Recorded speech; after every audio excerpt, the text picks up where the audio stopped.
Tensions between India and Pakistan remain high after recent conflict in Kashmir. The former president of Pakistan, Pervez Musharraf, joins us to share his thoughts on the issue. Hello, I'm Anand Naidoo, and this is The Heat.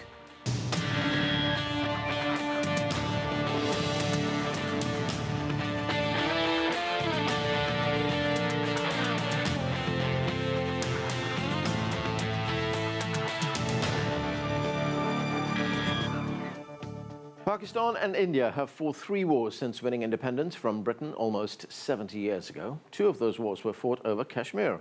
Both claim the region but control only parts of it. And Kashmir's de facto border or line of control is one of the most militarized frontiers in the world. Protests and exchanges in the disputed area are up in the worst violence seen there in years, escalating tensions between Pakistan and India. And there are concerns now that the situation could get worse between the nuclear-armed neighbors. I sat down this week with the former president of Pakistan, Pervez Musharraf, who had some strong opinions on the current conflict. General Musharraf, thanks for joining us.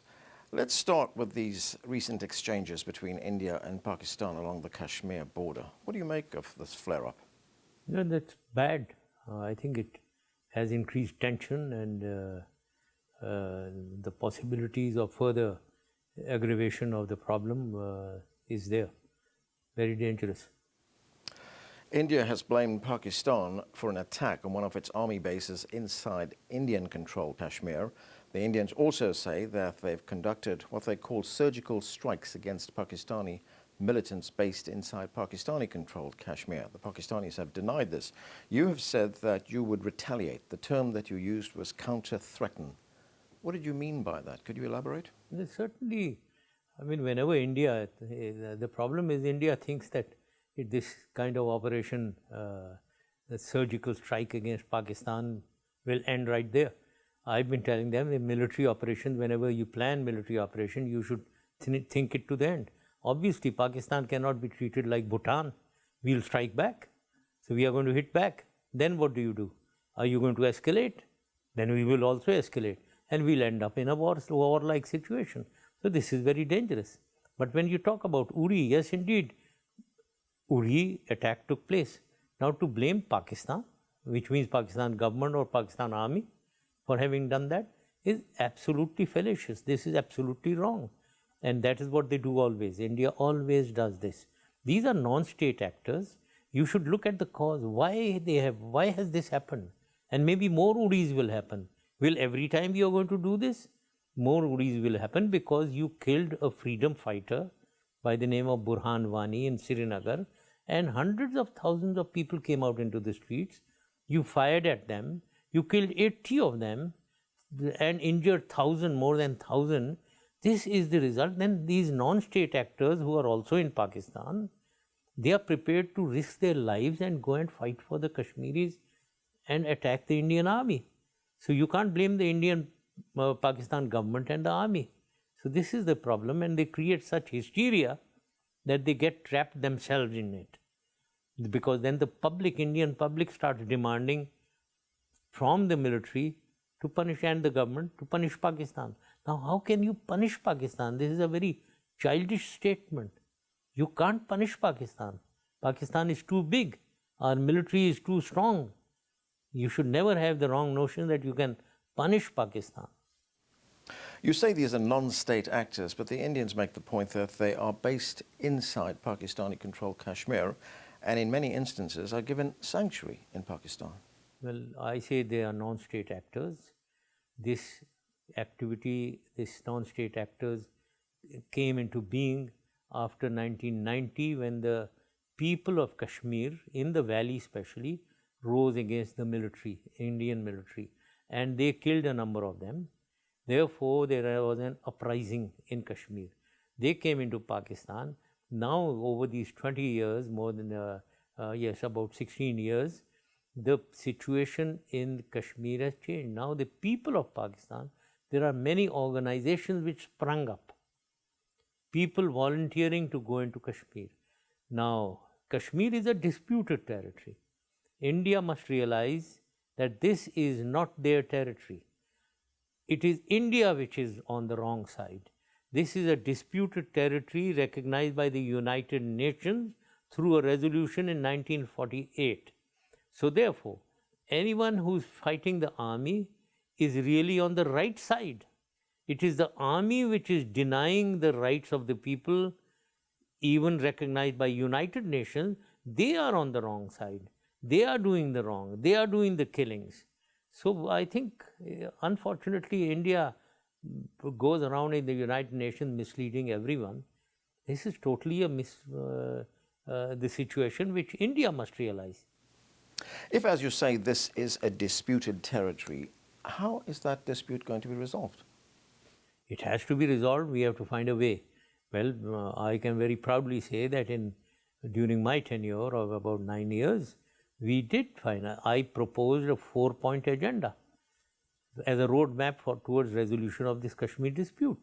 It meant graduated demilitarization from the line of control and from the cities and towns of Kashmir, giving them maximum self-governance, and then making the line of control irrelevant by opening 6 crossing sites, which geographically is possible, and allowing the free flow of men and material on both sides.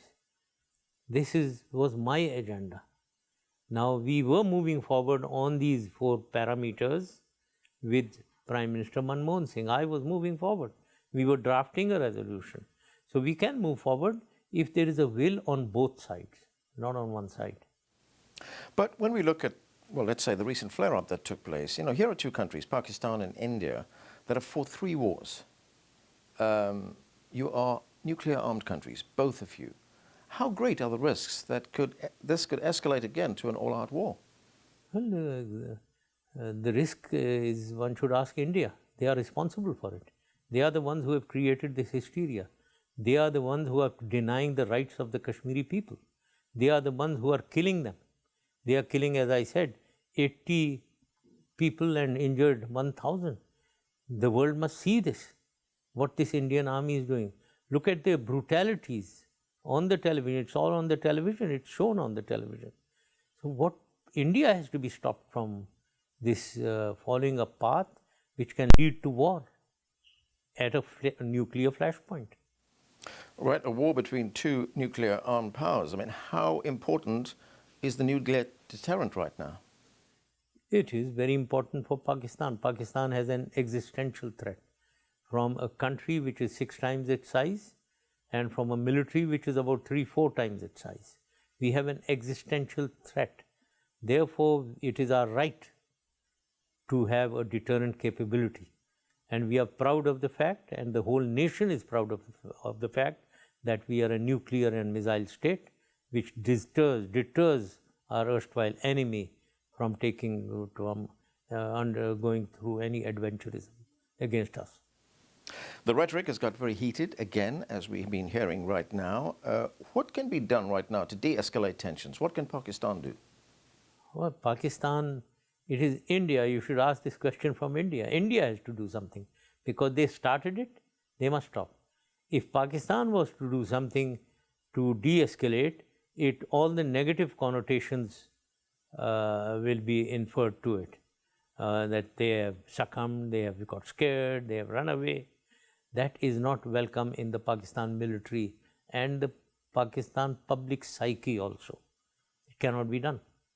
So therefore, it is India who started something initially. They must withdraw. Now their problem is they created such a hysteria, and they created this hysteria in the public which started demanding action against Pakistan, punishing Pakistan, that they are stuck. And therefore, they are cooking up all these stories of their surgical strikes to pacify the public. This is the best way of doing it. Now you do something to pacify the public. They are bluffing them. Well, let them carry on as long as the situation gets diffused. But can Pakistan take the initiative? Can Pakistan make some kind of gesture, some act of goodwill to de-escalate tensions? I don't think so, frankly. I don't think so. Because we cannot demoralize our army and demoralize our public. Because India has started something, and India is saying that they are going to punish Pakistan. Now we succumbing and trying to de-escalate from our side is certainly Well, it may be ideas of some intellectuals, all right, but when you go to the public in the streets and the military, the soldier in uniform, he will hate this. He will hate it. The Indian Prime Minister Narendra Modi came to office on a promise of getting very tough with Pakistan. That was rhetoric. Look what's happened while he's been in office. He's traveled to Pakistan. He's met with Prime Minister Nawaz Sharif.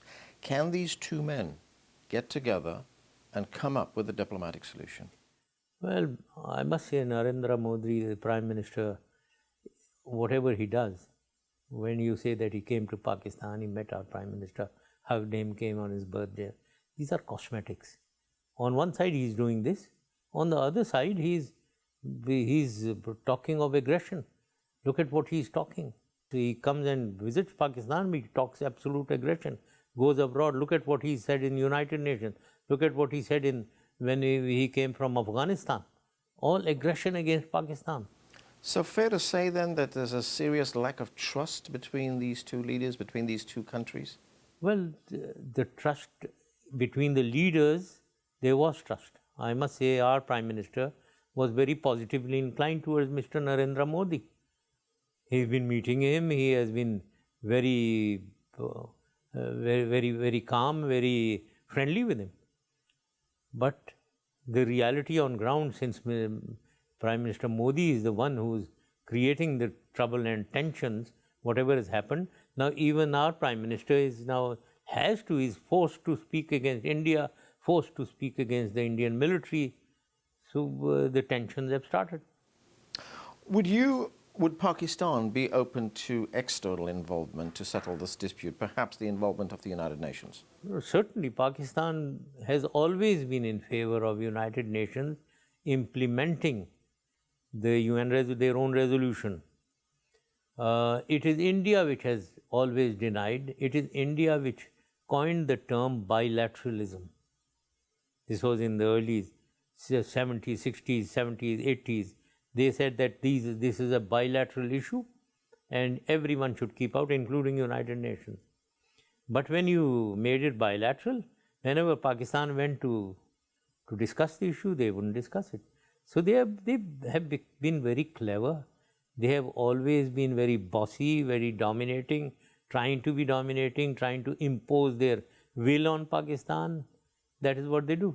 So what bilateralism when we are not even prepared to come and talk about the subject? Pakistan certainly has always been in favor of United Nations, or any, for that matter, United States should play a role in resolution of disputes. What about a role for China? Here we have a regional power, a world power. China has called for restraint and says that this is a dispute that can be settled through dialogue and consultation. Well, Pakistan would certainly welcome it. And China looks like having, futuristically, China is heading towards being one of the superpowers in the world, becoming a multi-polar society. I think China is one of the superpowers of the future. So Pakistan would like them to play a role. But I wonder whether India would accept that role from China. Is it time perhaps to look for another way to settle this dispute? Some commentators have suggested that there be better economic relations between India and Pakistan, and that if there are better relations, economic relations between these two countries, there'd be less of an inclination for these two countries to fight with each other. Well, there is hypocrisy there also from the Indian side. No, sir, this is not possible. When the anger that we have, the hate that we have for each other because of the disputes, you will be putting the cart before the horse. That we have what trade relations, economic relations, when we hate each other. That is not possible. We must resolve disputes, remove the causes of hatred, remove the causes of tension, and then go ahead with any kind of trade and economic relations. Do you feel that there's anything you could have done while you were the leader of Pakistan that could have resulted in a settlement? Well, as I said, there are 3 disputes. Not only Kashmir, there is Siachen and Sir Creek also. We did a lot towards resolving those disputes in my time. We carried out a joint survey of the disputed Sir Creek area, extending into the EEZ, as they say, exclusive economic zone, joint survey by the two navies, Pakistan and India, and we demarcated the disputed area. Then on Siachen, we again agreed on the withdrawal lines beyond which each side would go from Siachen. We did a lot. And then on Kashmir, as I said, we were going on this 4-point program that I gave. So we were moving forward. General Musharraf, thank you very much for joining us, sir. Thank you very much. Thank you. Thank you. We are going to take a break right now. Much more coming up right after that. Stay with us. You're watching The Heat.